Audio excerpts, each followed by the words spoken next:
ये भी सीखना चाहिए, जब मरने की बारी आती है, शहीद होने की बारी आती है, कर्म करने की बारी आती है, तो अपने नेतृत्व करने वाले गुरु के आगे हो जाना चाहिए।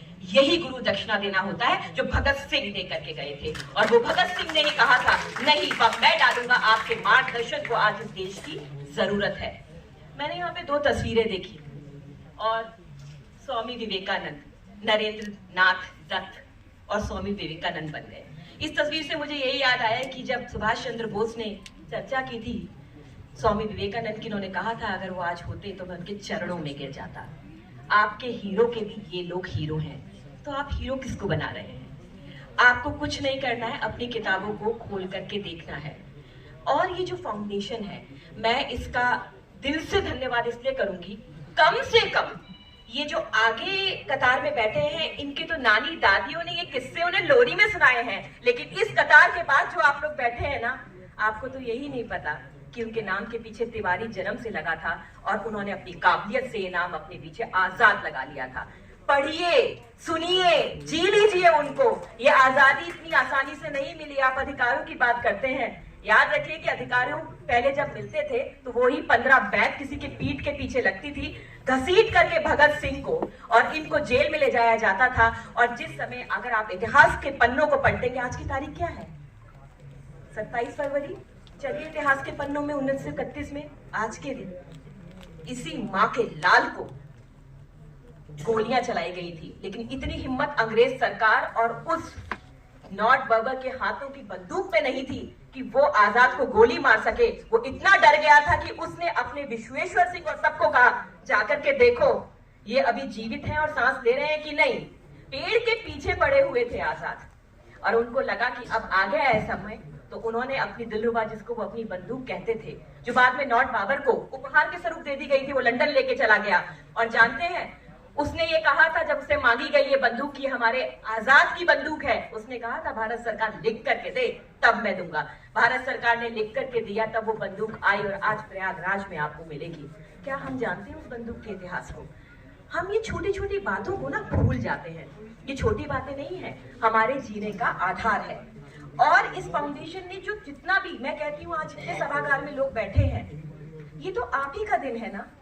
ये हम 1 तारीख को क्यों याद कर रहे हैं? चंद्रशेखर आजाद तो आज भी है, लेकिन दिक्कत ये है कि हम उन्हें दिवस में बांध देते हैं और अभ्यास और प्रयास कभी नहीं कराते हैं। उनकी माँ ने अपनी इन 2 उंगलियों में एक धागा बांध दिया था। उन्होंने कहा था जब मेरा बेटा लौट कर आएगा तब इन उंगलियों को खोलूंगी और उसे बाहों में भर लूंगी। जिस समय उन्हें गोली लगी और आखिरी गोली उन्होंने अपने माथे पे मार ली, तब दोनों उंगलियां माँ की खुल गई, वो धागा टूट गया। लेकिन उस माँ की उंगलियों का धागा टूटा और आज आपका पूरा राष्ट्र एक धागे में बंध गया है, जिसका नाम है भारत, अखंड भारत।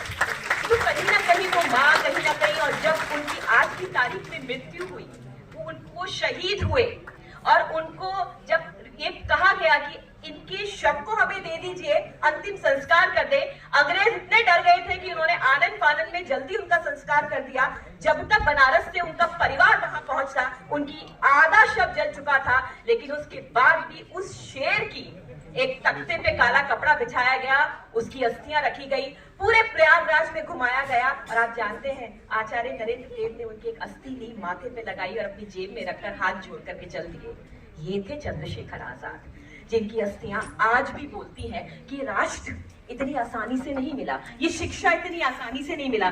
जिस आजादी को आप सोशल मीडिया पे वायरल कर देते हैं लाल पीले कपड़े पहन करके, ये आजादी ये है ही नहीं। ये आजादी ये है कि एक माँ का पूत नौकरी करने के लिए मुंबई निकला था और उसने देखा अगर पैसा ही कमाना है तो अपने गांव में मजदूरी कर लूंगा, लेकिन मुझे तो इस देश की आजादी को देखना है। वो 15 साल का युवक, और अगर आप 10 साल उसमें अपनी उम्र में जोड़ लें तो आप उससे 10 साल पीछे हैं अभी। वो 15 साल का युवक वो सोच रहा था। कम से कम आज चुनौतियां अलग है। जो इस मिशन का मकसद है, चुनौती ये नहीं कि हम एक बंदूक अपने सीने में अपनी जैकेट के नीचे लगा के घूमें।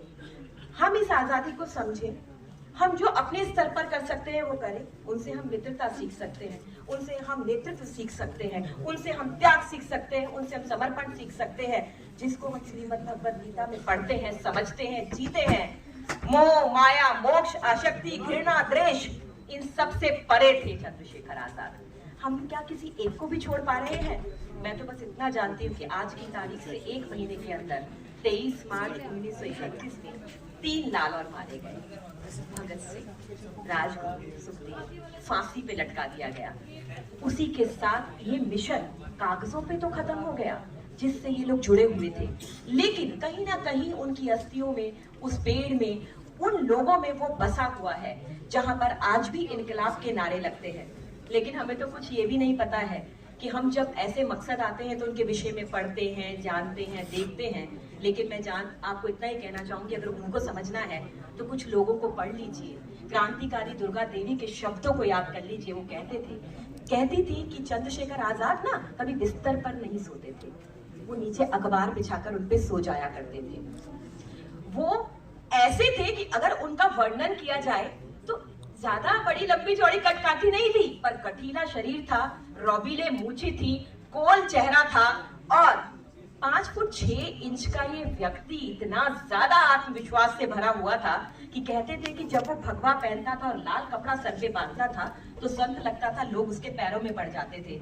जब वो एक बनियान और एक धोती पहनता था और अपने दाहिने हाथ में एक बिल्ला बांधता था तो वो कुली लगता था, लोग उसे अपना भार दे जाते थे, जिसको हमने अपने देश का भार भी दे के रखा था।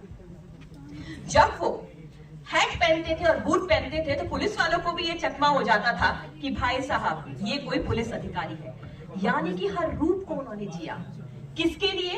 अपनी राष्ट्र के लिए। जब उनके परिवार को भी ऐसा लगा कि बहुत गरीबी है उनके परिवार में, उनसे उनके मित्र ने कहा कि जो चंदा इकट्ठा होता है उस चंदे को आप अपने परिवार में भी कुछ दे दीजिए। उन्होंने कहा मेरी माँ से पहले मेरी मातृ माँ है, मेरी राष्ट्र माँ है। तो मैं कहती हूँ कि आज तो युग ऐसा हो गया कि पहले आप अपनी माँ का सम्मान कीजिए। उनके संस्कार हमारे हाव विचारों में घूमते हैं। आप कैंपस में जाइए, आपके गुरु या टीचर कोई सामने आ रहे हो, अब तो बहुत खराब हो गया है, मिस्टर वीसी। शर्म की बात है। आप जानते हैं वीसी क्या होता है? आपको ये समझ में नहीं आएगा। ईश्वर करे कि कभी आप रिसर्च करें। वाइस चांसलर नानी के आगे ननिहाल की कहानी होता है। जब वो जाता है तो उसके पीछे 30 या 25 साल की अनुभव की गठरी होती है। आप अगर उस व्यक्ति को एक बार प्रणाम कर देंगे तो याद रखिएगा उसने तथास्तु कह दिया तो कुछ नहीं तो शिक्षक बन जाएंगे और कुछ थोड़ा सा ज्यादा तो देश चलाएंगे। इतना आशीर्वाद एक गुरु के हाथ में होता है। लेकिन हम तो प्रणाम अपनी माँ को भी नहीं करते आज।